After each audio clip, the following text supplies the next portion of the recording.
दोस्तों आज की इस वीडियो में हम एक बहुत ही इम्पॉर्टेंट टॉपिक के बारे में बात करने वाले हैं। आज हम बात करेंगे प्यूरिफिकेशन ऑफ ब्लड के बारे में, यानी खून को साफ करने के तरीके के बारे में। दोस्तों हमारी बॉडी एक गाड़ी की तरह होती है। जिस तरह एक गाड़ी के अंदर एक इंजन होता है, उसी तरह से हमारी बॉडी के अंदर अलग अलग ऑर्गन्स होते हैं जो कि इस इंजन का काम करते हैं। आप पेट्रोल को या डीजल को कंपेयर कर सकते हैं हमारी डाइट से, और आप इंजन ऑयल को कंपेयर कर सकते हैं हमारे खून से। जिस तरह से आपकी गाड़ी की पीरियोडिक सर्विस कराना बहुत ज़्यादा ज़रूरी होता है ताकि आपकी इंजन के अंदर जो गंदा इंजन ऑयल है वो साफ़ हो सके, वो निकल सके और उसकी जगह नया इंजन ऑयल जा सके ताकि आपका इंजन अच्छे से काम कर सके।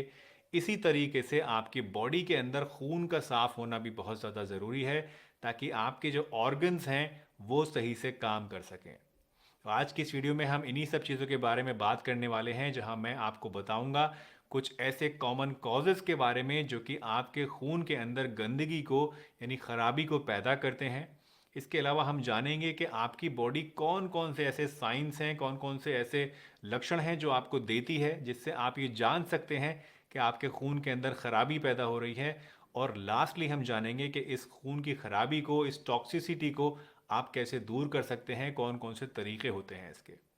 तो आज की ये वीडियो बहुत ही ज़्यादा इंटरेस्टिंग होने वाली है, इसको एंड तक ज़रूर देखिएगा। हाय एवरीवन, मैं हूँ डॉक्टर सलीम और आप देख रहे हैं आपका अपना यूट्यूब चैनल हेल्दी हमेशा।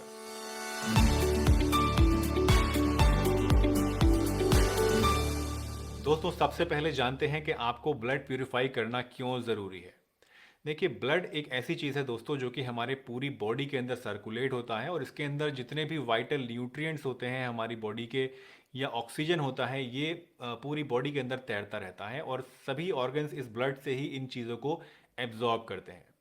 अगर आपके ब्लड के अंदर इम्प्यूरिटीज़ बढ़ जाएंगी तो उसकी वजह से ब्लड के अंदर जो ऑक्सीजन कैरिंग कैपेसिटी होती है वो घट जाती है, और जो न्यूट्रिएंट्स हैं वो पूरी मात्रा में आपकी बॉडी के अंदर नहीं घूम पाते हैं, और इसकी वजह से आपके अलग अलग ऑर्गन्स में अलग अलग तरह की प्रॉब्लम्स हो सकती हैं। अब सवाल ये पैदा होता है कि अगर आपके ब्लड के अंदर इम्प्यूरिटीज़ पैदा हो रही हैं तो आपको इसका पता कैसे चलेगा। दोस्तों आयुर्वेद में मानते हैं कि आपकी बॉडी के अंदर पित्त दोष बढ़ने की वजह से जो ब्लड के अंदर इम्प्यूरिटीज़ हैं वो पैदा होती हैं, और पित्त दोष आपकी बॉडी के अंदर गर्मी पैदा करता है, यानी आपके खून को और ज़्यादा गर्म कर देता है।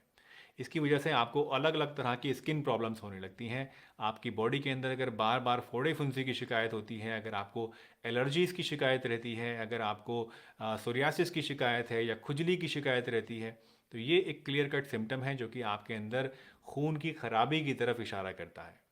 इसके अलावा क्योंकि आपके खून के अंदर गर्मी बढ़ जाती है तो उसकी वजह से आपको सर दर्द यानी हेडेक की शिकायत बहुत ज़्यादा रह सकती है। आपकी बॉडी में से हीट निकलने लगती है, आपके हाथ पैरों के अंदर से आग सी निकलने लगती है, और आपका पेशाब जो है वो पीला पीला आपको आने लगता है। दोस्तों अक्सर लोग सोचते हैं कि जब आपके ब्लड में इम्प्यूरिटीज़ पैदा होती हैं तो उसका सारा का सारा इफेक्ट सिर्फ और सिर्फ आपकी स्किन पर पड़ता है, आपको स्किन डिसऑर्डर्स होने लगते हैं। जबकि ऐसा नहीं है, क्योंकि जो ब्लड है वो आपके पूरे के पूरे बॉडी में सर्कुलेट हो रहा है, यानी आपके बॉडी के हर एक ऑर्गन को आपस में कनेक्ट करता है ब्लड। और जब इसके अंदर इम्प्यूरिटीज़ पैदा होती हैं तो इसी वजह से धीरे धीरे ये इम्प्यूरिटीज़ आपकी बॉडी के दूसरे पार्ट्स के अंदर जमा होने लगती हैं, और आपको बहुत सारी क्रॉनिक डिसऑर्डर्स जैसे कि डायबिटीज़ है, या हार्ट डिजीज़ है, या किडनी डिजीज़ है, या अर्थराइटिस है, इस तरह की प्रॉब्लम्स भी पैदा हो सकती है। दोस्तों अगर आप अपने ब्लड को प्यूरिफाई करना चाहते हैं तो सबसे पहली चीज़ है आपको अपनी डाइट का ध्यान रखना, क्योंकि जो भी खाना पीना आप खाते हैं उसका डायरेक्ट इफेक्ट आपके ब्लड के ऊपर पड़ता है।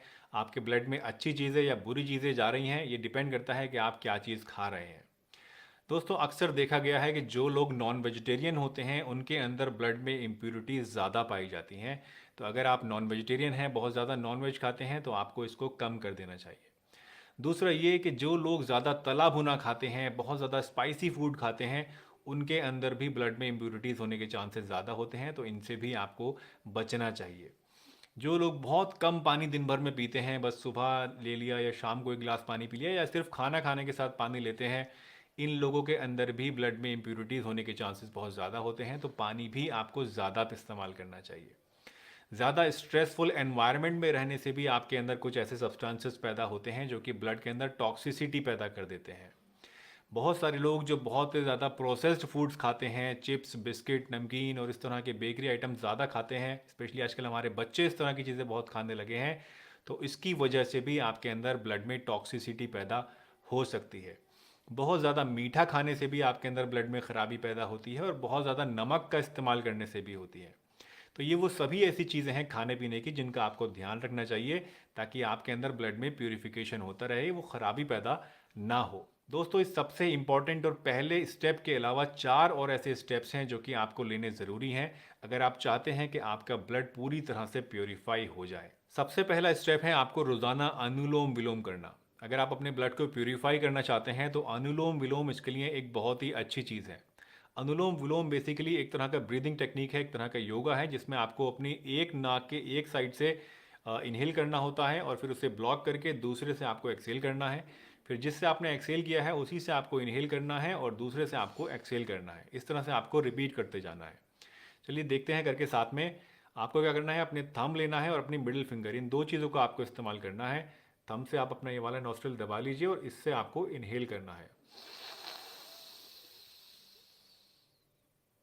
अब आपको अपनी मिडिल फिंगर से ये नोज़ बंद करनी है, इस नोस्ट्रिल को खोलना है और फिर इससे एक्सहेल करना है। इस तरह से आपको रोज़ाना 10-15 मिनट बैठ के अनुलोम विलोम ज़रूर करना है। अनुलोम विलोम करने से आपके ब्लड के अंदर जो ऑक्सीजन लेवल होता है वो बढ़ता है और इम्प्योरिटीज़ कम होती हैं और खून के अंदर गर्मी कम होती है।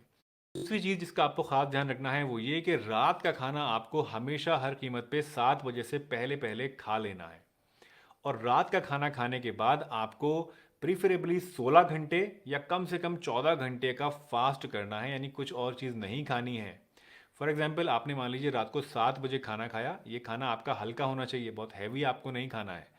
7 बजे का खाना खाने के बाद अगर आप 14 घंटे गिनेंगे तो अगले दिन 9 बजे आपको 14 घंटे होंगे, तो अगले दिन 9 बजे तक आपको कुछ भी नहीं खाना है। इस दौरान आप पानी या लिक्विड्स वगैरह ले सकते हैं।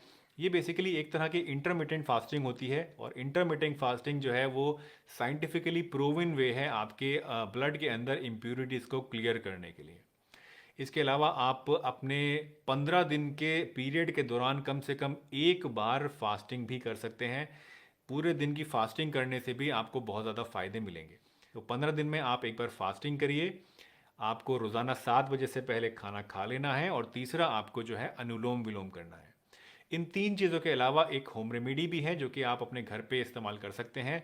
आइए चलिए अब इस होम रेमेडी के बारे में जान लेते हैं। दोस्तों, ब्लड प्यूरिफाई करने के लिए पहली होम रेमेडी जो मैं आपको बता रहा हूँ ये पूरी तरह से फ्री है, बहुत ही आसान है और कोई भी इसको आराम से इस्तेमाल कर सकता है। ये है दोस्तों नीम के पत्ते। आपको क्या करना है, सुबह सुबह जब आप उठते हैं तो सबसे पहले आपको खाली पेट नीम के पेड़ से 5-6 पत्तियाँ तोड़नी है फ्रेश, उनको धो लेना है और उनको चबा चबा के 5-6 पत्तियों को आपको खा लेना है। आपको अगर एक्टिव फॉर्म में इसको यूज़ करना है, यानी अगर आपको ऑलरेडी ब्लड में इम्प्योरिटीज़ बढ़ी हुई हैं, आपको स्किन प्रॉब्लम्स हो रही हैं, तो आप इसको रेगुलरली इस्तेमाल कीजिए तब तक जब तक आपकी प्रॉब्लम्स ठीक ना हो जाएं। उसके बाद पीरियोडिकली अपने ब्लड को प्यूरिफाई करने के लिए आप हर महीने में कम से कम 5 दिन रोज़ाना इस तरह से 5-6 पत्ते नीम के लेके चबाने हैं। बस 5 दिन अगर आप हर महीने इस तरह से करते रहेंगे तो आपका ब्लड पीरियोडिकली प्यूरिफाई होता रहेगा और उसमें कभी भी गंदगी पैदा नहीं होगी। अगर आप नीम के पत्ते इस्तेमाल नहीं करना चाहते हैं या आपको बहुत ज़्यादा कड़वे या बुरे लगते हैं तो उस केस में आप तुलसी के पत्तों की चाय भी इस्तेमाल कर सकते हैं। इसके अलावा हल्दी वाला दूध भी बहुत अच्छा होता है ब्लड को प्यूरिफाई करने के लिए, तो उसको भी आप रेगुलरली इस्तेमाल कर सकते हैं। एक फूल होता है दोस्तों हिबिस्कस फ्लावर, जिसको गुड़हल का फूल बोलते हैं।